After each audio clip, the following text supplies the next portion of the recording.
예, 저희가 이제 에스겔서 6장, 오늘 아마 7장까지 다 할 것 같은데요. 에스겔서 1장서부터 3장까지는 하나님께서 심판을 결정하신, 하나님께서 이스라엘 백성에 대해 심판을 내리시기로 결정한 사항을 우리가 살펴보았고, 또 4장과 5장에서는 그 심판이 분명하다는 사실을 입증하는 것을 우리가 좀 살펴봤고, 오늘 6장과 7장에서는 이제 하나님의 심판의 선언을 우리가 보게 될 것입니다. 그리고 아마 이제 다음 주에 8장서부터 11장까지가 하나의 묶음인데요. 8장서부터 11장까지는 일종의 검사의 논고에 해당됩니다. 하나님께서 심판을 하시는데 그 심판을 요구하는 거 있죠. 마치 검사가 재판장에게 피고의 그 심판을 요구하는 그 논고, 쫙 그 이유를 댈 거 아니에요. 왜 심판을 받아야 되느냐. 일종의 그런 그 논고에 해당하는 그 내용이 심판을 요구하는 근거가 되는 그런 내용들이 8장서부터 11장까지 나옵니다. 그래서 오늘은 6장서부터 7장에 걸쳐서 하나님의 심판의 선언에 대해서 한번 살펴보려고 합니다. 에스겔서 6장, 주의 말씀이 내게 임하니라. 이르시되 사람의 아들아, 너는 이스라엘의 산들을 향하여 내 얼굴을 굳게 세우고 그것들에게 대언하여 이르기를, 이스라엘의 산들아, 너희는 주 하나님의 말씀을 들을지어다. 주 하나님께서 산과 언덕과 강과 골짜기들에게 이같이 말씀하시기를, 보라, 나 곧 내가 칼을 가져다가 너희 위에 임하게 하고 너희 산당들을 멸하리니 너희 제단들은 황폐하게 되겠고 너희 형상들은 부서지리라. 또 내가 너희의 죽임당한 자들을 너희 우상들 앞에 내던지며 이스라엘 자손의 죽은 사체들을 그들의 우상들 앞에 두고 너희 뼈들을 너희 제단 주변으로 사방에 흩으리라.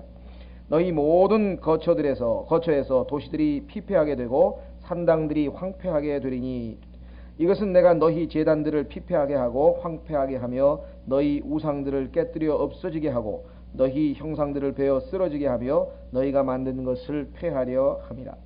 또 죽임당한 자들이 너희 한가운데서 쓰러지리니 내가 주인 줄을 너희가 알리라.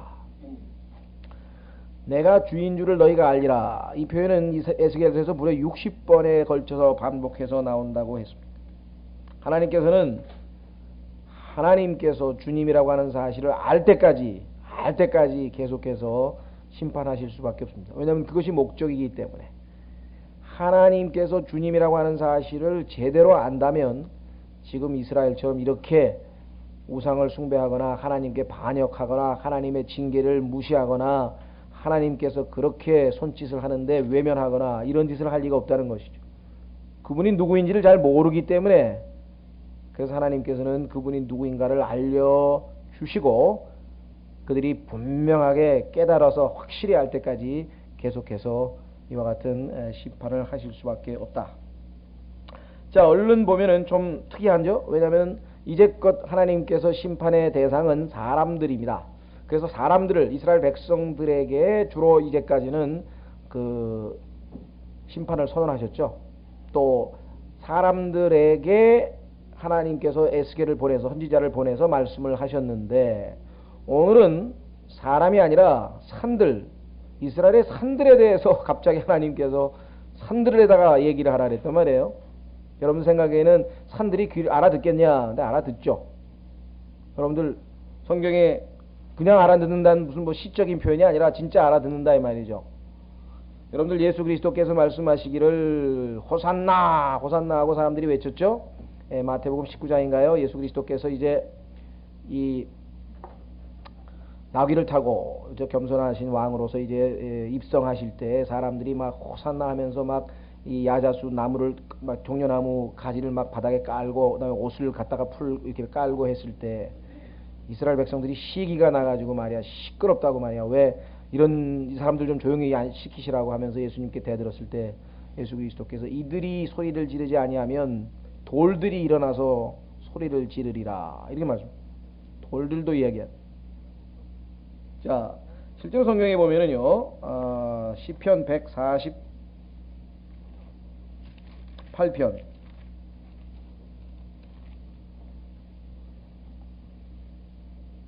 시편 148편에 보면은요, 너희는 주를 찬양하라. 너희는 하늘에서부터 주를 찬양하며 높은 곳에서 그분을 찬양할지어다 하면서 셋째 하늘서부터 둘째 하늘, 둘째 하늘에서 첫째 하늘, 이렇게 해서 땅으로까지 찬양, 하나님을 찬양해야 될 그 대상들이 쭉 열거되어 나오는데, 우리가 생각할 때에는 무기물, 뭐 별들이, 하늘이, 달이, 뭐 나무가 뭘 어떻게 하나님을 찬양하냐 그러지만요, 하나님과 그 피조물들 사이에는 커뮤니케이션의 방법이 있어요. 우리는 영적인 존재이기 때문에 우리의 영을 통해서 하나님과 커뮤니케이션하고, 하나님께서 말씀이시기 때문에 우리의 기도를 통해, 말을 통해서, 언어를 통해서 하나님과 우리 사이에 의사소통이 되지만, 그렇지 않고 나무, 별, 달은 그 어떤 방법인지 모르지만 하나님과 의사소통이 가능하다. 그래서 여기 보시면 2절에 천사들아 군대들아, 3절에 해와 달아, 그 다음에 맑은 별들아, 4절에 하늘들의 하늘들아, 그 다음에 하늘들 위에 있는 물들아, 그렇죠? 7절에 용들과 모든 기품들아, 8절에 불과 우박과 눈과 수증기와 그분의 말씀을 성취하는 폭풍, 산들, 9절에 모든 작은 산, 열매 맺는 나무, 모든 백향목, 짐승, 모든 가축, 기는 것과 날아다니는 날짐승 등등등등등등등 해가지고 맨 아래에 사람들에 이르기까지, 청년, 처녀, 노인, 아이들에 이르기까지 온통 온 우주가 이제 하나님을 찬양할 날이 올 것이죠. 그렇죠? 그래서 산들에게 하나님 말씀을 선포할 때 못 알아듣는다고 생각하지 마시고, 하나님께서, 물론 하나님의 의도는 두 가지가 있을 겁니다. 첫째는 이 산들이 어떤 장소냐 하면은 3절에 보면 산당들이 있는 장소예요. 이 산당이라고 하는 것은 high places라고 해가지고 우상들을 섬기는 산 중에서도 특별히 아주 좋은 장소를 마련해가지고 거기서 이제 아주 이 제사 지내고 우상들을 섬기는 그런 데가 이제 산당인데, 그 산당이 있는 산이니까 당연히 하나님의 심판의 대상이 될 거라는 것이고, 두 번째는 이 사람들이 사람들에게 하나님께서 말하지 아니하고 산들에게 했다고 하는 얘기는 한마디로 하면은 사람들을 무시해버리겠다는 얘기죠. 다시 말해서 상당히 이들을 자극하는, 모욕하는 투로 하나님께서 지금 말씀하시는 거예요. 너희들은 얘기를 해봐도 못 알아들으니까 내가 차라리 산들에게 가다 얘기하겠다. 하나님께서 그렇게 지금 말씀하고 계신 것이라고 보면 되겠죠. 자, 이런 상황들이 성경에 가끔 나옵니다. 땅이여 들으라, 하늘이여 들으라, 이런 표현도 종종 나오고요. 구체적인 것으로는 열왕기상 13장으로 한번 가보겠습니다. 열왕기상 13장에 가면은 이스라엘의 왕 중에서 솔로몬의 뒤를 이어서 왕이 됐던 사람이 있었죠. 르호보암. 그런데 그 르호보암이 어리석은 짓을 저질러 가지고 노인들의 충고를 받아들이지 아니하고 젊은 사람들의 충고대로 아주 소위 말하면 독재, 강압 정치를 피는 바람에 북왕국 10지파가 떨어져 나가서 여로보암이라고 하는 사람을 북왕국에서 왕으로 세워가지고 솔로몬의 통일 왕국이 쪼개졌단 말이에요. 둘로. 북왕국 10지파, 남왕국 유다와 베냐민 2지파, 이렇게 해서 쪼개져 버렸죠. 근데 그 북왕국에 여로보암이라고 하는 왕이 있는데, 그 왕이 얼마나 우상을 숭배하고 이 금송아지를 만들고 하나님께 죄를 지었던지 그를 정죄하고 심판하기 위해서 이제 하나님께서 하나님의 선지자를 하나 보냈는데, 그 선지자가 가서 여로보암은 너한테는 하나님의 말씀을 전할 가치도 없다, 마치 그런 투로 제단을 향해서 제단이여 들으라, 여로보암이여 들으라 이렇게 안 하고 제단이여 들으라, 이런 말이 나와. 한번 확인해 보세요. 열왕기상 13장.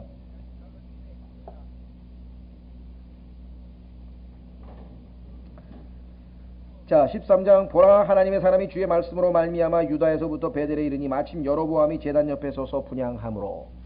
하나님께서는 이스라엘 백성들에게 12지파 모두에게 반드시 1년에 3번에 걸쳐서, 세 중요한 명절이죠. 유월절, 그죠? 그리고 이어지는 무교절. 그래서 무교절에 일주일간, 그 다음에 오순절에 일주일간, 그 다음에 장막절에 일주일간, 이렇게 해서 3번에 걸쳐서 반드시 예루살렘에 와서 모든 남자들은 와서 하나님께 경배하도록, 이렇게 제사를 드리도록, 헌물을 바치도록 이렇게 명령하셨는데, 북왕국 왕 여로보암이 가만히 생각하니까 이 북왕국 사람들이 예루살렘으로 갔다가 그 하나님에게 푹 빠져가지고 잘못하면 우리 북왕국도 다시 남쪽에 있는 왕국하고 다시 합시다. 뭐 이렇게 나오면 자기의 왕권이 위태로우니까 그들에게 살살 꼬여가지고 뭐 그렇게 예루살렘이 무슨 별거라고 꼭 거기까지 가야 되느냐. 내가 가까운 우리 나라에다가 베델하고 단이라고 하는 한 군데도 아니고 두 군데다가 제사 지낼 수 있도록 다 마련해주고 제사장도 다 지원해줄 테니까 국가에서 다 지원해줄 테니까 멀리 저 농사 짓다가 말고 바쁜데 가지 말고 힘든데 여비 들여서 가지 말고 이렇게 해가지고 하나님의 명령을 정면으로 어겨서 이스라엘 백성들로부터 하나님으로부터 마음이 멀어지게 만드는 그 장본인이 바로 이 사람이랍니다.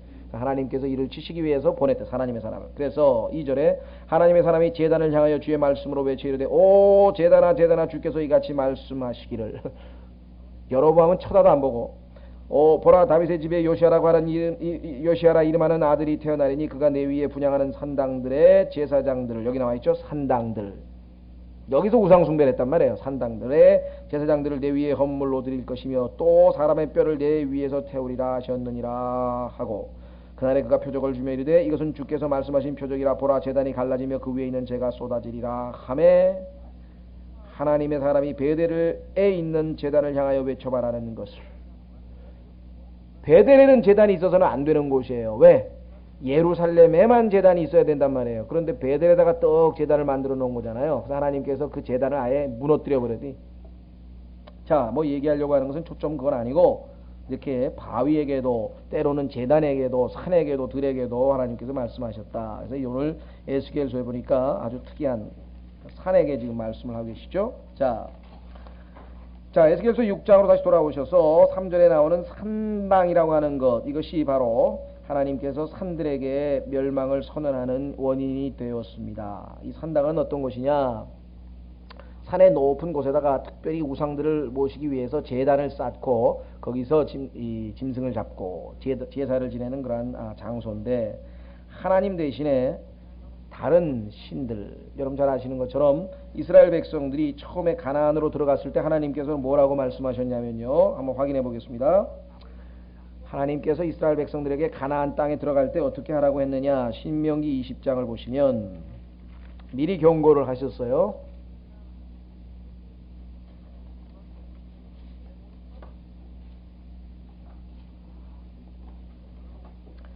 자, 신명기 20장에 보시면은요,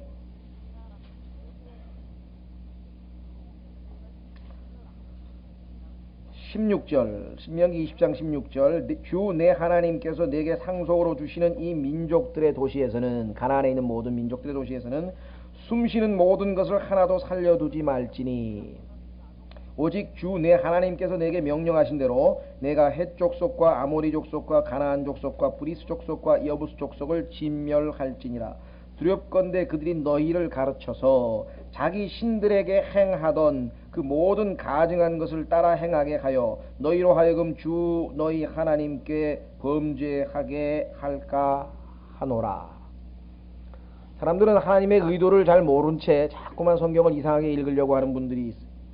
아니 어떻게 하나님께서, 사랑의 하나님이라고 하시는 분이 그래 전쟁에서 숨쉬는 것은 하나도, 그러면 뭐 남녀노소 짐승에 이르기까지 하나도 안 남기고 다 죽이라고 해. 숨쉬는 거는 다 죽이라고 그랬으니까 어우 어떻게 이렇게 하나님께서 잔인하신가 이렇게 생각하지만요, 그들을 살려뒀다간 그들로 말미암아 우상숭배라고 하는 죄악이 이들 거룩한 백성, 하나님 백성에게 오염이 되어서 결국은 하나님께 범죄하게 될 것을 하나님께서 아시고, 뿐만 아니라 이들은 마땅히 진멸돼도, 그죠? 진멸돼도 하나님의 의로운 심판이 당연한 것처럼 이미 엄청난 죄악을 저질러서 하나님의 한계가, 하나님이 정해놓으신 그 한계가 이미 넘어선 상황이에요. 그렇기 때문에 우리가 하나님께서 의도하시는 바는 무엇인가? 하나님의 백성인 이 거룩한 백성들로 하여금 절대로 죄악에 오염되지 않고, 특히 이들의 풍습은요, 여러분들 과거에 성경 공부를 이미 해서 배우신 분들은 알지만 이들이 섬긴 신은 어떤 신이냐, 아쉬타렛이라고 하는 소위 말하면 풍요의 여신인데요, 이 풍요라고 하는 말은 말이 풍요지 실제로는 다산, 많이 낳는단 말이죠. 그래서 요즘으로 얘기하면 이 섹스 심볼이에요. 섹스 심볼. 그래가지고 이 성전에 이 창녀들을 두고 그 예배 의식이 전부 이 섹스와 관련된 거예요. 이 매트릭스라고 하는 영화 뭐 보셨는지 모르겠습니다만 거기에도 보면은 그런 그 의식이 성전에서 의식을 진행하잖아요. 그 전부 다 그건 그리스 로마에서도 마찬가지예요. 그래서 이교도들은 전부 다 이 소위 말하면 제사 지내는 것과 이런 이 소위 말하면 매춘과 직접적인 연관이 항상 있는 거란 말이죠. 그 다음에 쾌락의 신, 그래서 몰렉이라고 하는 신, 그 다음에 바알, 태양신, 그렇죠? 바알. 뭐, 그 다음에 모압의 신 그모스, 뭐, 그모스, 몰렉, 바알, 아슈타렛, 그 이외에도 뭐, 온갖 그 이방신들이 잔뜩 있는데, 이게 전부 다 우상들입니다. 그런데 그 우상들은 항상 하나님 보시기에 아주 이 추악하고 가증스러운 그런 죄악들에 물들어 있었던 사람들이에요. 그래서 이들을 살려줬다가는 이들의 문화에 틀림없이 오염될 것을 알고 하나님께서 그렇게 명하셨습니다. 그런데 자 한번 보겠습니다. 여호수아 9장으로 가보겠습니다. 순종을 다 하지 아니하면 그 대가는 반드시 치르게 되어 있습니다. 여호수아 9장.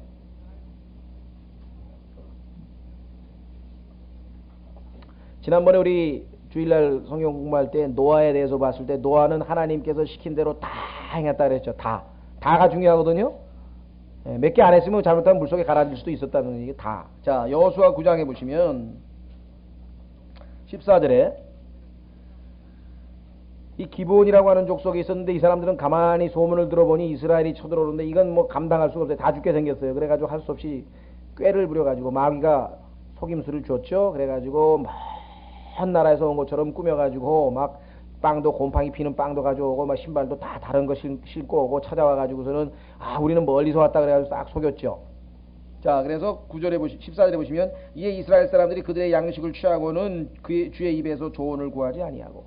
근데 하나님께 기도도 안 해보고 그 사람들이 왔으니까 화평을 언약을 우리 평화 화친 조약을 체결하자 그러니까 15절에 여호수아가 그들과 화친하며 그들과 동맹을 맺어 그들을 살게 하였고 회중의 통치자들이 그들에게 맹세하였더라. 그리고 나중에 알고 보니까 이놈들이 속인 거야. 가까이 있는 족속이야. 하나님이 다 죽여버리라고 하는 대상인데 하나님의 이름으로 안 죽이겠다고 살려주겠다고도 약속을 해놨으니 하나님의 법을 또 어길 수는 없잖아요. 그래서 할 수 없이 이제 올무가 되기 시작했다. 자, 뿐만 아니라 17장으로 갑니다. 여호수아 17장. 여호수아 17장 보시면은요. 하나님께서 쫓아내라고 한 그 원수들을 다 쫓아내질 못했어요. 왜냐? 하나님께 완전히 순종을 안 하니까. 12절. 그러나 므낫세 자손이 그 도시들의 원주민들을 쫓아내지 못하며 가나안 족속이 그 땅에 거하려 하더니 다 죽이라 그랬는데 못 죽였죠? 13절. 이스라엘 자손이 강성한 뒤에야 가나안 족속에게 조공을 바치게 하였고. 하나님께서 조공을 바치게 하라지 않았거든요. 어떻게 하라 돼? 철저히 쫓아내지는 아니하였더라. 다 진멸하라 그랬는데 철저히 쫓아내지는 않았다 그랬죠. 자, 그 다음에 사사기로 갑니다. 사사기 1장 28절. 사사기 1장 28절에도 또 나오죠. 이스라엘이 강성한 뒤에야 가나안 족속에게 공물을 바치게 하였고 그들을 철저히 쫓아내지 아니하였더라. 이런 표현이 이 여호수아와 사사기에 여러 번 반복돼 나와요. 그 얘기는 뭐냐면 하나님께서 주신 명령을 철저히 순종한 게 아니라 일부만.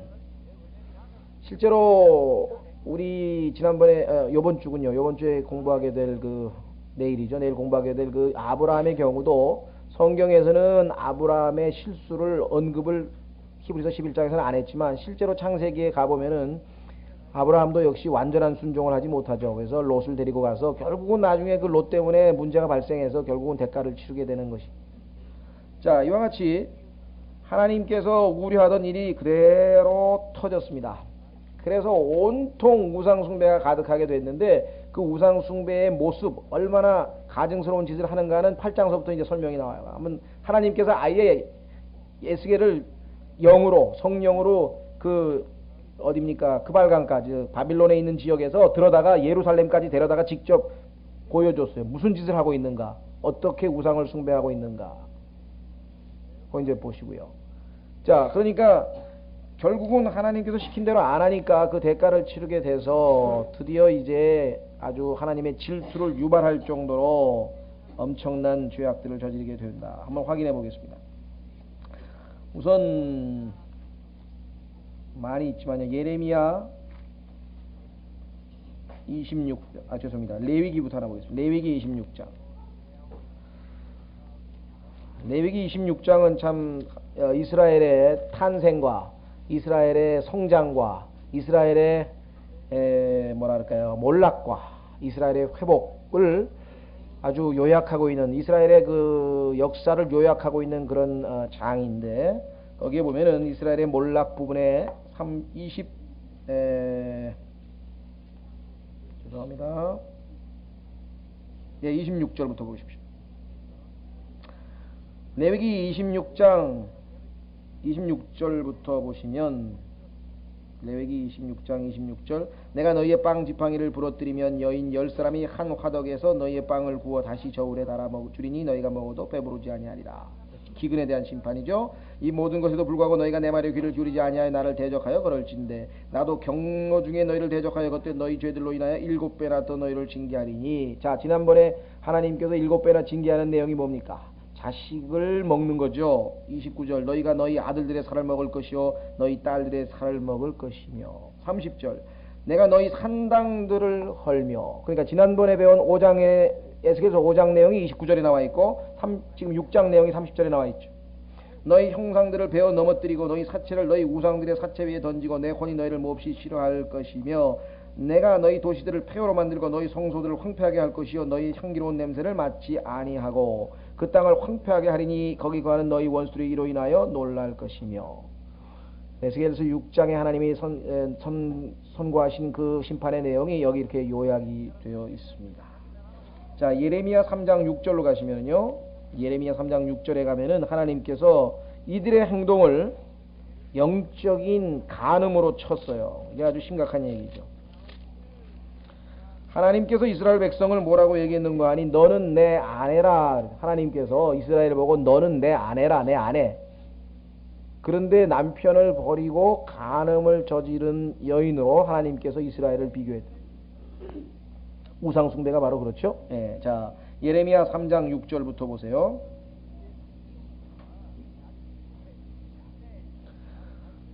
요시야 왕 시대에 주께서 또 내게 이르시되 타락한 이스라엘이 행한 것을 내가 보았느냐. 이스라엘이 모든 높은 산에 오르며 모든 푸른 나무 아래로 가서 거기서 창녀짓을 행하였도다. 이스라엘이 모든 일을 행한 뒤에 내가 말하기를 너는 내게 돌아오라 하였으나 이스라엘은 내게 돌아오지 아니하였고 이스라엘의 반역한 자매 유다는 그것을 보았느니라. 북왕국 이스라엘이 한 짓을, 언니가 한 짓을 동생이 그대로 보고 배웠습니다. 이 세상에도 마찬가지죠, 그죠? 못된 짓은 형한테 배우고, 언니들한테 배우죠. 언니들한테 배우고 형한테 배우는. 타락한 이스라엘이 모든 이유로 인해 간음을 행하였으므로 내가 그녀를 버리고 그녀에게 이혼 증서를 주었을 때 이스라엘의 반역한 자매 유다가 이것을 두려워하지 아니하고 오히려 자기도 가서 창녀짓을 하는 것을 내가 보았노라. 하나님께서 이와 같이 우상 숭배를 하나님에 대한 영적 간음으로 선언하신 것을 성경에서 보게 됩니다. 이스라엘이 계속해서 하나님의 말씀을 거역하다가 BC 8세기, 그러니까 BC 10세기경에 이제 솔로몬이 그 왕국을, 통일 왕국을 했다가 왕국이 쪼개졌죠. 한 200년 동안 타락하다가 그나마 유다의 왕 히스키야라고 하는 사람이 나와서 산당들을 다 깨끗이 정리하고 이제 종교개혁을 일으켜서 하나님 품으로 다시 이스라엘을 돌려보냈죠. 근데 100년도 안 돼서 7세기에 와가지고 또 그런 상황이 됐는데, 두 번째로 하나님께서 이 종교개혁을 일으킨 사람이 요시야라고 하는 사람입니다. 요시야. 그래서 여기 지금 요시야 왕이 나와 있죠. 그런데 그때 역시 잠깐 돌아서는 것 같더니 여전히 또 계속해서 우상 숭배를 해서 결국은 하나님께서 예레미야와 에스겔 선지자를 통해서 이제 마지막 최종 심판을 선언한 것을 보게 됩니다. 참 놀라운 사실은 하나님께서 그렇게 지혜를 주시고 참 참 크게 사용하셨던 이 솔로몬 왕 때에도 우상 숭배가 있었다는 사실이죠. 한번 확인해 보겠습니다. 열왕기상 11장 7절.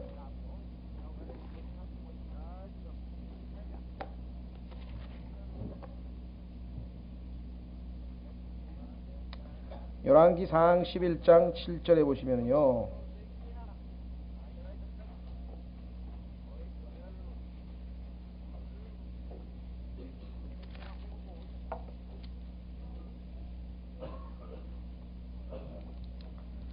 자, 우선 열왕기상 11장 1절부터 보십시오. 한편 솔로몬 왕이 파라오의 딸 외에도 많은 이방 여인을 사랑하였으니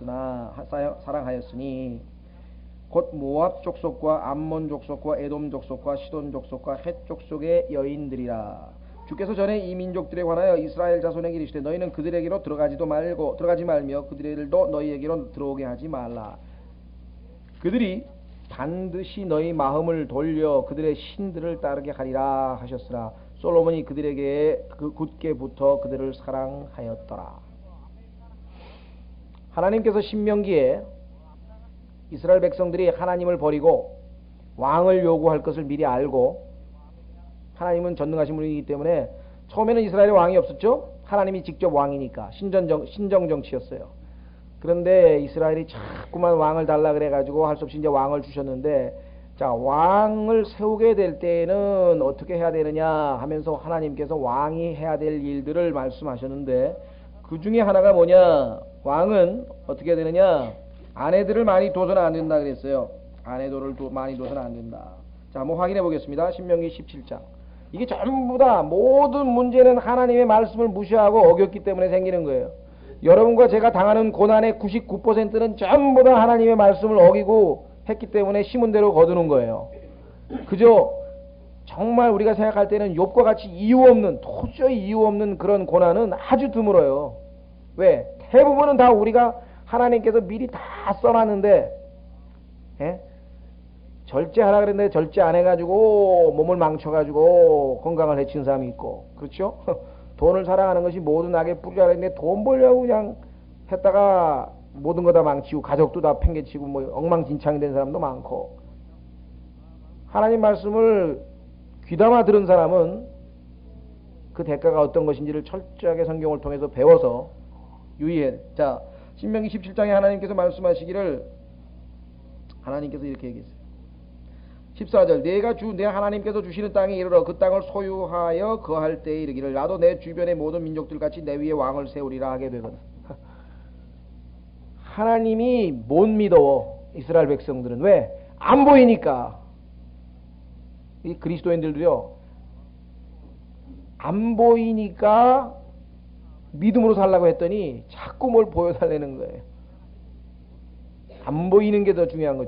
안 보이고, 그렇죠? 보지 않고 믿는 자가 복되도다 하고 예수님께서 말씀하셨는데, 그러니까 이 사람들이 왕이 안 보이니까 눈에 보이는 왕을 달라고 할 거란 말이죠. 왜? 믿음이 없으니까. 그래서 하나님께서 혹시 그런 일이 이제 있을 텐데, 그렇게 되면 어떻게 하느냐, 반드시 주 내 하나님께서 택하실 자를 내 위에 왕으로 세울지니. 16, 15절. 하나님의 직접적인 뜻은 아니에요. 하나님은 직접 왕을 이스라엘을 다스리고 싶었는데 믿음이 없어가지고 자꾸 눈에 보이는 왕을 달라 하거든 이제 허락하시는 뜻 안에서 곧 내 형제 중에서 한 사람을 내 위에 왕으로 세울 것이요 내 형제가 아닌 타국인을 내 위에 세울지 말지니라. 16절. 오직 왕이 된 자는 자기를 위해 말들을 많이 늘리지 말 것이요. 그런데 솔로몬이 한 짓을 보면요, 말을 얼마나 많이 모아가지고 막 기병을 막 12,000개 막 뭐 마차를 갖다가 만들고 막 굉장했죠. 말들을 많이 늘리려고 백성을 이집트로 돌아가게 하지 말 것이니. 전쟁을 하게 되면 주 하나님을 의지하라 그랬지 말의 힘을 의지하지 말라 그래. 당시에 말이 이제 전쟁에서 제일 중요한 거잖아요. 기병이. 이는 주께서 너에게 말씀하시기를 너희가 이후로든 그 길로 다시 돌아가지 말라 하셨습니다. 이집트가 어디입니까? 세상입니다. 그리스도인들도 마찬가지. 한번 세상을 떠나 나왔는데 자꾸 또 세상으로 되돌아가 가지고 쓸데없는 고생을 하고서는 나중에 딴소리 하는 사람이 있어요. 하나님 앞에 가가지고 하지 말라는 짓 해놓고. 17절. 또 그런 자기를 위해 아내를 많이 두어서 마음이 돌아서게 하지 말 것이며. 다 가르쳐줬잖아요. 아내를 많이 두면 마음이 돌아설 거라고 가르쳐줬는데 솔로몬은 아내를 많이 둬가지고 마음이 돌아서 버렸다. 자기를 위해 금은을 많이 쌓지 말 것이니라. 그런데 솔로몬은 엄청나게 금을 모아가지고 무려 666달란트인가를 만들어 놨잖아요. 그가 자기 왕국의 왕자의 왕권을 레위 사람 제사장 앞에 있는 그것에서 이 율법을 책으로 한 권 필사하여 평생토록 자기 곁에 두고 읽어서 자기 하나님 두려워하기를 배우며 이 율법의 모든 말과 이 법규를 지켜 행할 것이니라. 결과가 뭐예요? 그리하면 그의 마음이 자기 형제들 위로 올라가지 아니하고 교만하게 안 된다 이 말이에요.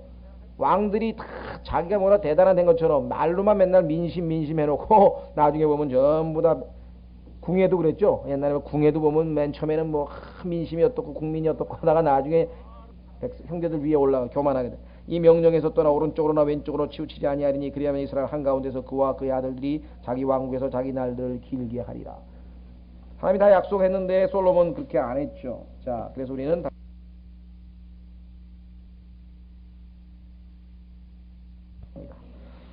자, 그래서 이 모든 우상 숭배의 빌미를 제공한 것 바로 솔로몬이었습니다.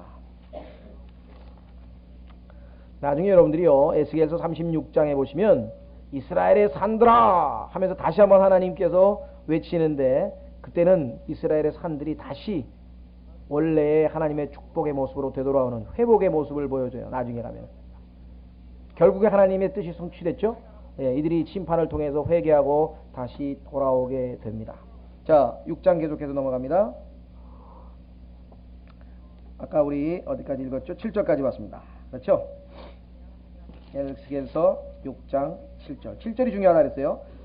내가 주인 줄을 너희가 알리라. 이걸 모르기 때문에 우리가 하나님이 어떠한 신분임을 알면 우리가 방자 행하지 아니하고 그분이 우리의 아버지 된다고 하는 사실을 알면 두려워서 그분 앞에 나가기를 꺼리지도 않을 거고 담대하게 나갈 것이고 그분이 우리의 대제사장으로서 언제든지 우리가 그분의 보혈을 힘입어 은혜의 왕좌 앞에 나가면 필요한 때에 도우시는 분이라는 사실을 알면 괜히 혼자 고민하고 염려하고 걱정하고 할 이유가 하나도 없잖아요. 무릎 꿇고 빨리 기도하고 나가면 되는데 알면 몰라서 생기는 모든 문제가 생기는 몰라서. 자, 8절. 그럼에도 불구하고 에스겔 6장 8절. 내가 남은 자를 남겨두리니 이게 하나님의 긍휼이죠. 싹 쓸어버리지 아니하고 항상 몇 안 되지만 남은 자들을 하나님께서 두셔요. 이들이 나중에 회복의 단서를 제공하는 거죠. 이것은 너희가 여러 나라로 두루 흩어질 때 민족들 가운데서 그 칼을 피할 자들이 너희에게 있게 하려 함이라. 너희 중에서 도피한 자들은 포로로 끌려간 민족들 가운데서 나를 기억하리니. 왜? 이들은 하나님의 긍휼로 살아남았다는 사실을 알 거 아니에요. 그렇죠? 자기들이 무슨 뭐 잘나서가 아니라. 자, 기억하리니 이는 나를 떠난 자들의 음탕한 마음과 자기 우상들을 따라 음행의 길을 가는 자들의 눈으로 말미암아 내 마음이 상하였음이라. 그들이 자기들의 모든 가증함 속에서 자기들이 범한 악한 행위로 인하여 자기 자신을 심히 싫어하겠고 내가 주인 것을 알 것이며 또 내가 이 재앙을 그들에게 행하리라 말한 것이 헛되지 아니한 줄을 알리라. 하나님의 목적은 뭐냐? 모조리 심판하는 것이 아니라 안 되는 남은 자들을 통해서 그들이 하나님께로 회개하고 돌아오게 해서 그들로 말미암아 새로운 출발, 그렇죠? 예, 하나님께로 돌아와서 그분이 누구이신가를 알게 하시겠다라고 하는 것입니다. 그래서 하나님께서 약속하신 그 약속을 그대로 지키실 것이다. 비록 오늘날 이스라엘이 여전히 아직은 하나님 품으로 완전히 돌아온 것은 아니지만 주께서 이들로 하여금 하나님 품으로 돌아오게 하고자 하는 그러한 역사는 지금 환경적으로 이루어지고 있죠. 이스라엘은 지금 정말 사면초가입니다. 모든 주변 국가들에 의해서 언제 어떻게 될지 모르기 때문에 이스라엘 사람들만큼 아마 이 불안 가운데 사는 사람들이 없어요. 그렇죠? 이스라엘 사람들만큼 불안 가운데 사는 사람이 없고 어떻게든지 주변 국가들하고 어떻게든지 이 평화를 좀 해보려고 화친을 좀 맺어보려고 부지런히 애를 써서 지금 이집트와 그 다음에 뭐 주변 요르단과 몇몇 국가와는 지금 이제 화친을 뭐 조약을 뭐 평화 조약을 체결했지만 언제 어떻게 뒤집어질지는 아무도 모르는 거죠. 실제로 한번 보세요. 7장에 보시면 25절 7장 25절에 파멸이 이르리니 결국은 아주 하나님의 파멸을 막고 나서야 마지막, 여러분들 막 권투 같은 거 보시면은 이 피니시 블로우라고 그래가지고 그냥 비틀비틀 거리는데 마지막 한 방 딱 하면 그냥 KO 되잖아요. 그 마지막 한 방을 하나님 앞에 맞고 나서야 이제 돌아오는데, 여기 보시면 그뒤 화평을 구하여도 결코 없으리라. 자, 그래서 다시 우리는 에스겔서 6장 9절로 옵니다. 6장 9절에 보면은요, 참으로 하나님의 마음을 읽을 수가 있어요. 여기 보시면 마음과 눈 두 가지입니다. 음탕한 마음. 우리가 하나님의 마음을 상하게 해드릴 수 있는데, 누가? 인간이. 여기 보면 I am broken이라네. 아주 마음이 그냥 산산이 부서졌다 이게. 마치 자식들의 그 불효로, 자식들의 잘못된 그 짓들로 인해서 부모의 마음이 아주 찢어진다 그러죠. 갈기갈기 찢어진다. 하나님도 지금 그렇게 말씀하시는 거예요.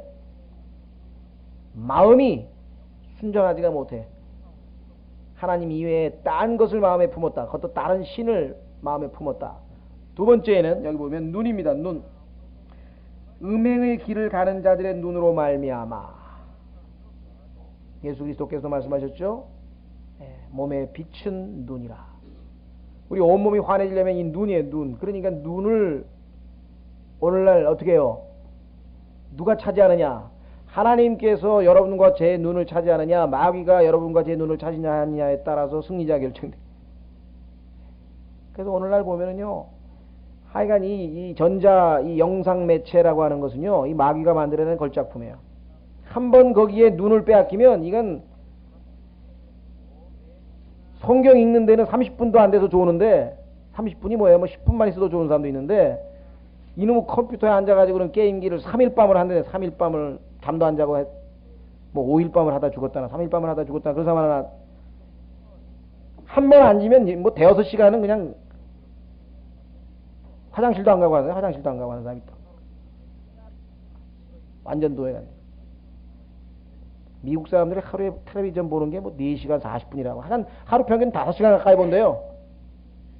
계속 이게 누르고 돌리는 거예요. 돌리고. 그게 다 뭡니까? 그림이죠. 픽처, 그림.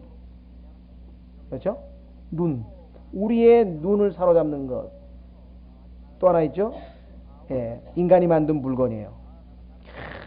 여기 뭐라나 이제 아파트 그 분양하는데 그냥 막 이제 모델 하우스 가보세요. 그냥 대리석으로 막 삐까번쩍하게 했는데 가가지고 전부 다 그냥 거기다 또 백화점 한번 가봐 얼마나 또 멋지게 만들어놨는지.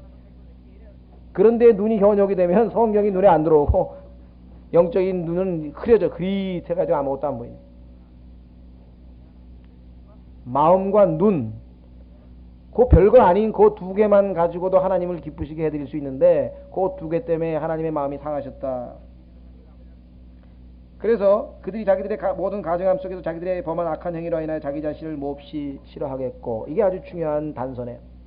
진짜 회개는 뭐냐? 자기가 한 일을 후회하는 거 아니에요. 내가 그러지 말았어야 되는데, 내가 그러지 말았어야 되는데, 이건 진짜 회개가 아니고 그건 그냥 후회하는 거예요. 내가 그러지 말았어야 되는데, 그게 아니라 그런 짓을 한 내 자신이 밉다 이거예요. 하나님이 하지 말라고 한 짓을 뻐젓이 하고 있는 내 자신이 밉다. 이렇게 돼야지. 그게 이제 진짜 회개예요. 내가 한 행동 몇 가지만, 그러면 그거만 안 하면 되나요? 아니고 그거만 안 하면 되는 게 아니라 내 자신이, 내 본질 자체가 언제든지 그런 짓을 할 수 있다는 사실. 자, 그래서 두 가지를 보겠습니다. 이게 중요합니다. 참된 회개에 대해 성경이 나와 있는데 두 구절을 보겠습니다. 이사야서, 죄송합니다. 시편 51편. 참된 회개는 뭐냐? 내 자신이 죄인이라고 하는 사실을 인정하는 것, 그리고 하나님께로 돌이키는 것, 하나님 앞에서 인정하는 것, 이게 회개고요. 거짓 회개는 뭐냐면은 자기가 한 행동 몇 가지, 내가 요거만 안 하면 나도 상당히 괜찮은 사람인데 이렇게 착각하는 사람이 있어요. 그건 진정한 회개가 될 수 없어요. 하나님 앞에 내 본질 자체가 잘못됐다. 자, 시편 51편은 그 유명한 다윗의 시의 고백인데요. 다윗은 분명히 간음도 저질렀고 살인도 저질렀습니다. 그렇죠? 그런데 하나님 앞에 가서 저는 간음을 저질렀습니다. 저는 살인을 저질렀습니다. 아, 내가 이것만 안 했으면, 그게 아니고 자기 자신이 잘못됐다는 것, 본질 자체가 잘못됐다는 것을 하나님 앞에 인정을 합니다. 한번 보겠습니다. 시편 51편.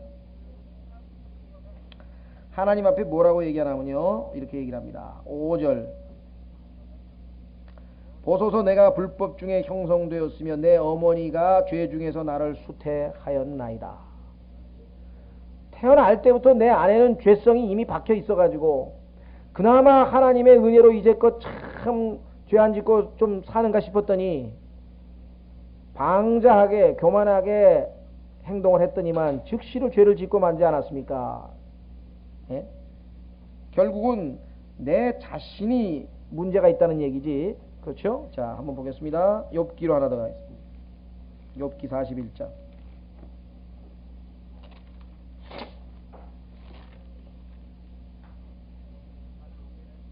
욥기 41장 6절. 욥은 하나님 앞에서 정말로 이해할 수 없는 일을 당했습니다. 우리는 욥에 대해서 이렇다 저렇다 할 말이 없는 사람이죠. 정말 욥과 우리는 비교 안 될 정도로 욥은 대단히 의로운 사람이고 하나님께서 욥과 다니엘과 노아에 대해서 의인이라고까지 성경에서 구약적 의미에서 의인이라고 인정을 할 정도였는데, 그런데 그 욥이 하나님 앞에서 자기 자신을 인정하는 것이에요. 한번 보겠습니다. 하나님의 그 거룩하심과 의로우심 앞에 자기 자신을 보니까 6절. 그러므로 내가 내 자신을 몹시 싫어하고. 자신을 싫어하는 거예요. 자신을 싫어하는 거예요. 왜냐? 자기의 본질 자체가 잘못됐다는 걸 알았죠. 다윗처럼. 그래서 우리가 그리스도인들이 오해하기 쉬운, 또 잘 이해하지 못하는 것 중에 하나는요, 이거 중요합니다. 죄인은 죄를 짓는 사람이 죄인이 아니에요. 그렇게들 많이 알고 있어요. 죄인은 누구냐? 그러니까 죄를 짓는 사람. 아니에요. 의인도 죄를 지어요. 의인도 죄를 짓는다고. 우리 의롭게 되는 의인이지만 우리 죄를 짓는다. 그럼 뭐냐? 의인이냐 죄인이냐는 우리가 한 행동의 근거에서 정해지는 것이 아니라 우리가 어디로부터 출생했느냐, 이 출생의 문제예요. 어떤 개가 짖지를 않아 통. 그러면 개가 아닙니까? 왜? 개가 아니네. 왜? 짖지 않는다고 짖지 않으면 개 아닌가요? 아니죠. 개로 태어났으면 개지. 근데 그 개 중에는 안 짖는 개도 있지 가끔. 예를 들면 우리가 죄인으로 태어났는데 좋은 환경에서 살다 보니까 죄를 잘 안 짓는 경우가 있을 수 있죠. 그러니까 죄인으로 태어난 사람이 죄인이지 죄를 짓는 사람이 죄인이 아니에요. 제일 미련한 사람, 제일 구원 못 받는 사람, 자기가 왜 죄인인지 모르는 사람, 그 사람들 자기의, 즉 세상적인 기준으로 봤을 때 상당히 도덕적으로 살고 상당히 누가 봐도 아주 사람 정말 훌륭하다 이렇게 사는 사람일수록 구원을 받기가 어려운 이유는 바로 거기에 있는 거예요. 지난번에 제가 그림 그렸었잖아요. 자기 안에 있는 꾸정물 가라앉은 그걸 못 보는 거예요. 그냥 겉만 보니 너무나 자기는 아무리 봐도 멋진 사람인데 아무리 봐도 훌륭한 사람인데 이렇게 돼버려요. 자, 그러나 욥은 바로 그런 사람이었는데 하나님께서 어떻게 했어요? 하나님 앞에 딱 서가지고 속에 있는 자기의 모든 진실된 이 죄악된 모습을 다 본 거예요. 자, 하나님께서도 에스겔서에서도 이스라엘도 바로 그와 같은 훈련을 시키시는 거예요. 그 남은 자들이 와서 하나님 앞에 진정한 자신들의 모습을 보니까 정말 가증스러워. 자기가 미워. 자, 에스겔서 6장 그랬죠? 9절의 끝부분에 뭐라 그랬습니까? 자기 자신을 심히 싫어하겠고 10절 내가 주인 줄을 알 것이며 또 내가 이 재앙을 그들에게 행하리라 말한 것이 헛되지 아니한 줄을 알리라. 이제는 안 거예요. 하나님이 누구신지 그분이 말씀하신 것을 철저히 지키시는 분이시라는 사실서부터 시작해가지고 진정한 교훈을 얻은 거예요. 목표가 달성이 된 거예요. 하나님이 누구인지를 안 것. 그렇죠? 자, 그래서 이제 에스겔에게 다시 한번 하나님께서 또 다른 임무를 맡기는데 주 하나님께서 이같이 말씀하시되 너는 손으로 치고 박수 치라는 소리인가 봐요. 또 발로 구르고 이르기를. 자, 손으로 치고 발로 구른다. 이게 아마 박수를 친 건지 아니면 자기 얼굴을 친 건지 여기는 안 나와 있네. 그렇죠? 어쨌거나 그러니까 뭔가 사람들에게 무슨 짓 하나 하고 이렇게 관심을 불러일으키는 그렇게 해서 하나님의 뜻을 알리고자 하는 그러한 하나님의 아주 이 마음이 담겨져 있죠. 그렇죠? 예. 하나님께서 그 전에 보면 여러분 아시다시피 처음에 뭐 머리를 깎으라고 하셨을 것도 있었고, 그 다음에 뭐 이제 판토마임도 하라 그랬고, 그 다음에 뭐 이 쇠똥으로 또 빵도 구워서 먹으라 그랬고, 옆으로 390일을 두었다가 또 이쪽으로 40일을 두었다가 그 지금 다 했는데, 그러니까 사람들이 어떻게 되겠습니까? 야, 이 예스겔을 요 주위 인물이다, 이게 하는 짓이 좀 이상한 놈이다, 이렇게 됐을 텐데, 이번에 하나님 또 막 손으로 치고 발로 구르고 그러니까 사람들이 뭐라고 했나 보세요. 이스라엘의 집에 악하고 가증한 모든 일들로 인하여 참으로 슬프다 할지. 그러니까 고통스러운, 아마 자기 자신을 치는 게 아마 가슴을 쳤는지 모르겠네요. 왜 그거 있잖아요. 막 내 탓이로다 내 탓이로다 하면서 가슴을 쳤는지 뭐. 자, 이는 그들이 칼과 긴과 역병으로 쓰러질 것임이라. 이건 지난번에 말씀했었죠. 멀리 있는 자는 역병으로 죽고 가까이 있는 자는 칼에 쓰러지며 남아있어 애워싸임을 당하는 자는 기근으로 죽으리라. 내가 이와 같이 나의 경로를 그들에게 다 이룰 것임인즉. 하나님의 경로, 하나님의 자비와 하나님의 경로, 이것은 결코 상치되지 않습니다. 이것이 하나님 어떻게 경로하시다가 하나님이 또 자비하시다 그럴 수 있느냐. 하나님은 순종하는 자에게는 자비하시지만 거역하는 자들에게는 경로, 분노하시는 것이죠. 13절 그들의 죽임당한 자들이 자기들의 제단 사방에 있는 우상들 사이와 높은 언덕들과 산들의 모든 꼭대기와 모든 푸른 나무 아래와 모든 굵은 상수리 나무 아래 곧 그들이 자기들의 모든 우상에게 향기로운 냄새를 드리던 곳에 있으리니. 자기들이 자기들의 우상을 섬긴다고 했던 그곳에 시체들이 널브러졌어요. 자, 우리 생각에는 어떻습니까? 위기에 닥치면 보통 하나님을 찾잖아요, 사람들이. 그러면 그 하나님이 도와줘야 되잖아요. 근데 우상들은 도와줘요, 안 도와줘요? 도와주기는커녕 말 한마디도 못하는 이게. 도와주기는커녕 위기에 닥쳐서 지금 죽게 생겼는데 무릎 꿇고 기도를 했는데 기도는커녕 기도를 듣기는커녕 완전히 벙어리에다가 귀머거리에다가 하나님께서 조롱하셨잖아요. 그런 신들을 왜 섬기냐 이게. 그런 신들을 왜 섬기냐 이게. 그렇죠?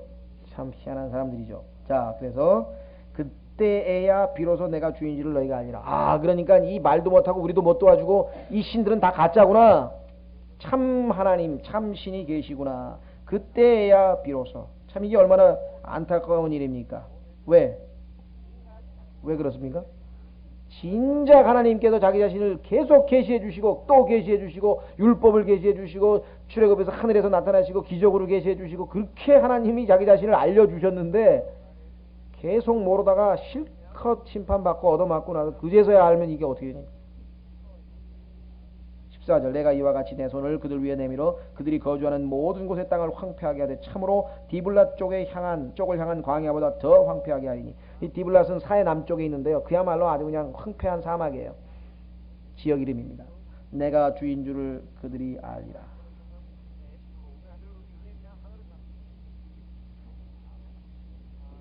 하나님께서는요, 여러분과 저에게 유익한 것은 뭐든지 하도록 다 내버려 두세요. 허락해 주시지만 여러분과 저에게 유익치 못한 것을 할 때는 하나님께서 반드시 그것을 짚고 넘어가셔서 결국은 그게 여기서는 뭐예요? 우상숭배죠. 결코 자기 자신들에게도 유익하지 못하고 나중에 가서 아이고 우리가 어쩌다 저런 짓을 했을까 이렇게 후회하는 일이 벌어져요. 가증스럽 스스로를 미워할 그때가 되면 하나님의 심판은 목적을 달성하게 되는 것이고 그뿐만 아니라 하나님께서는 다른 제3자들에게도 교훈을 주시는 거예요. 우리도 뭐예요? 하나님께서 이스라엘 백성을 다스리는 것을 성경을 통해서 보면서 뭐예요? 교훈을 얻잖아요. 하나님께서 제일 싫어하는 게 뭐냐 이게 우상숭배. 왜? 하나님께서 창조한 하나님의 형상대로 창조함을 받은 그 형상대로 지음받은 인간이 이 말도 못하고 이게 무슨 돌로 자기들이 손으로 만들어가지고 거기다 엎드려 절하고 나무로 자기 손으로 깎아가지고 거기다 절하고 금으로 막 자기들이 만들어가지고 거기다 절하고 이것보다 하나님의 마음을 비참하게 하는 게 없다. 그렇잖아요. 부모를 몰라봐도 유분수지. 하나님이 계신데 자기를 만들어준 하나님 놔두고 어디 가서 아버지 어머니 찾고 있으면 어떻게 되겠습니까? 이게 보통 심각한 일이에요. 그래서 생각할 때에는 어떤 사람은 그 심각성을 잘 모르는데요. 하나님 입장에서 한번 생각해 보세요. 자, 그래서 우리는 7장 조금 앞부분을 좀 먼저 보겠습니다. 또 주의 말씀이 내게 임하니라. 이르시되 너 사람의 아들아, 주 하나님이 또 이스라엘의 땅에게 같이 말하노라. 나와 있죠. 땅이네요. 이번에는 아까는 산, 이번엔 땅. 끝이로다. 이게 이제 클라이맥스예요. 아까 제가 얘기한 것처럼 이게 끝이라는 얘기는 하나님의 긍휼이 끝났고, 인내가 끝났고, 참으심이 끝났고, 은혜가 끝났고, 다시 말하면 이제 뭐예요? 우리도 그렇죠. 너 이번으로 끝이야. 이 끝이야. 그 좋은 의미에서의 끝이 아니고 끝장을 본다는 얘기죠. 하나님께서 이제 그래서 이제 뭐예요? 이스라엘로 하여금 완전히 무릎 꿇게 하는 거예요. 진짜 이제 무릎 꿇게. 아까 얘기했던 권투에서 피니시 블로우라 그러죠. 그냥 한 20, 30대 막 쳐가지고서 막 그냥 휘청 하는데 이제 마지막 한 번 딱 때려 그냥 탁 무릎 꿇고 KO 당하는 그게 지금 드디어 때가 왔다. 끝이로다. 그 끝이 그 사방의 그 땅의 사방에 이르렀느니라.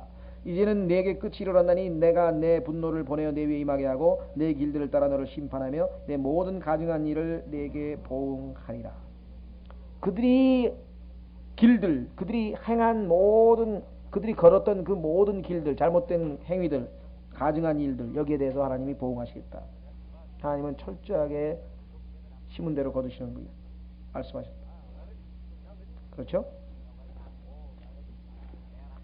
자, 한번 확인해 보겠습니다. 갈라디아서. 신약적으로도 우리에게 아주 중요합니다. 우리가 죄를 저지르고 거기에 대해서 하나님 앞에 자백하면 하나님은 미쁘시고 신실하시기 때문에 용서하시고 다시 시작할 기회를 주신 것은 사실이지만, 그러나 아무런 대가를 치르지 아니하고 그냥 아무 일도 없다는 듯이 그렇게 되지 않아요. 자, 갈라디아서 6장 7절. 갈라디아서 6장 7절. 속지 말라. 하나님은 조롱을 받지 아니하시나니 이는 사람이 무엇을 심든지 그대로 거둘 것이니라.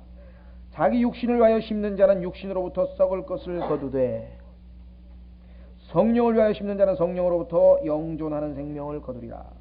우리가 잘 행하다가 지치지 말지니. 지칠 필요 없다. 왜? 나중에 다 열매로 나오니까. 이는 우리가 낙심하지 아니하면 정하신 때 거둘 것임이라. 그렇죠? 자, 에스겔서 다시 돌아오셔서 4절. 내 눈이 너를 아끼지 아니하면 불쌍히 여기지도 아니하고. 하나님께서 아끼지도 아니하고 불쌍히 여기지도 아니하고. 이거 보통 일이 아니네요. 내 길들에 따라 내게 보응하며 내 가증한 일들이 내 한가운데 있게 하리니 내가 주인지를 너희가 알리라. 주 하나님이 같이 말하노라. 볼지어다 재앙이로다. 오직 재앙이 이르렀도다. 끝이 이르렀으며 그 끝이 이르렀도다. 그것이 너를 기다리나니 볼지어다. 그것이 이르렀도다. 오 너 곧 그 땅에 거하는 자야, 아침이 내게 이르렀도다. 때가 이르렀도다. 고난의 날이 가까이 임하였으니 산들이 소리를 되울리는 것이 아니로다. 이제 내가 속히 내 경노를 내 위에 붓고 내 분노를 내 위에 이루며 내 길들에 따라 너를 심판하고 내 모든 가증한 일로 인하여 내게 보응하리라. 내 눈이 너를 아끼지 아니하여 내가 불쌍히 여기지도 아니하고 내 길들과 내 한가운데 있는 내 가증한 일들에 따라 내게 보응하리니 내가 너희를 때리는 주인 줄을 너희가 알리라. 보세요. 자, 좀 이따 쉬었다가 자세히 하겠지만요. 때리는 주, 이게 심각한. 자, 우리는 하나님에 대해서 얼마만큼 알고 있느냐에 따라서 여러분과 저의 신앙이 결정이 됩니다. 크신 하나님을 알면 그 사람의 신앙이 큰 거고, 그죠? 작은 하나님을 알면 그 사람의 신앙이 작은 거고. 성경에 보니까 하나님은 사랑이시라. 그렇죠? 그 이외에도 하나님에 대한 여러 가지 그 수식어가 붙는데, 뭐 여러분 잘 아시는 치유하시는 하나님, 치유, 그죠? 여호와 라파, 치유하시는 하나님. 그 다음에 예비하시는 하나님, 준비하시는 하나님, 공급하시는 하나님, 여호와 이레. 그렇죠? 그 다음에 우리의 화평, 우리의 평안이신 하나님, 여호와 샬롬. 뭐 이래서 성경에 보니까 정말 하나님께서 또 뭐 우리의 깃발이, 군대에서 깃발이 되시는 하나님, 뭐 그런 하나님의 그 복합 이름이 성경에 7개인가 계속해서 반복해서 나온단 말이에요.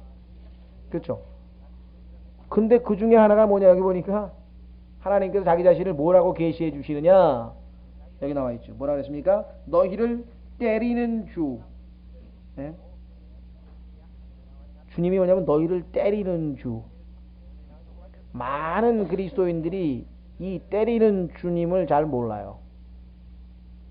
왜? 하도 사람들이 사랑, 은혜 뭐 이런 얘기만 잔뜩 해놔가지고 그래서 하나님께서 성경에 나오는 때리는 주로서 좀 때리면 그걸 가지고 막 하나님이 날 버렸나 보다 고 생각하는 사람도 있고 말이죠. 하나님이 뭐 안 계신가 보다 그런 사람도 있고 그래요?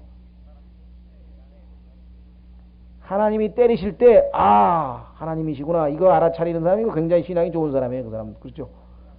멍청하게 그것도 모르고, 마귀가 나를 시험하나? 이런 사람이 하나님이 때리는데도, 그 마귀가 시험하는 걸 착각하는 사람도 있다.